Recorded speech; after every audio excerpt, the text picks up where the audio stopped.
ఆంధ్ర రాష్ట్రంలో మాత్రమే ఎక్స్క్లూజివ్గా ఈ మధ్య ఒక సినిమా రిలీజ్ అయింది. టైటిల్ ఏంటో తెలుసా? సినిమా రిలీజ్ అయ్యి కూడా 1 సంవత్సరంన్నర 18 నెలలు అలా అవుతుంది. ఆ సినిమా టైటిల్ ఏంటంటే బాబుగారి మాటలకు అర్థాలు వేరులే. ఇది సినిమా టైటిల్. అంటే ఎన్నికల ముందేమో బాబు వస్తే జాబ్ వస్తుంది, ఇంటింటికి ఒక ఉద్యోగం వస్తుందని అని చెప్తారు. అంటే దాని అర్థం ఏంటి? ఆయన వచ్చిన తర్వాత మద్యం షాపులు వస్తాయి, ఊరూరా బెల్ట్ షాపులు విస్తరిస్తాయి అని అర్థం అన్నమాట. అలాగే ఎన్నికల సమయాల్లో బాబుగారు వస్తే పరిశ్రమలు వస్తాయి అని చెప్తారు. ఆ వచ్చే పరిశ్రమలు ఏంటి? ఈ కల్తీ లిక్కర్ పరిశ్రమలు అనమాట, కల్తీ సారా పరిశ్రమలు అని మనం అర్థం చేసుకోవాలి.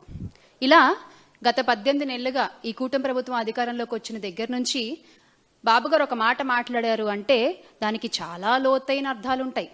అవి జాగ్రత్తగా ప్రజలు ఇప్పుడిప్పుడే అర్థం చేసుకుంటున్నారు. ఇప్పుడిప్పుడే ప్రజలందరికీ కూడా రాష్ట్రంలో అర్థమవుతోంది. జగన్ గారి హయాంలో గ్రామ సచివాలయాలు, ఆర్బీకే సెంటర్లు, విలేజ్ హెల్త్ క్లినిక్లు, ఫ్యామిలీ డాక్టర్లు అంటూ ఊరూరా మంచి చేసుకుంటూ పోతే వాటన్నిటిని నిర్వీర్యం చేస్తూ వీళ్ళు ఊరూరా చేసింది ఏంటయ్యా అంటే మద్యం షాపులు, బెల్ట్ షాపులు, కల్తీ లిక్కర్లు, తద్వారా పోతున్న ప్రజల ప్రాణాలు.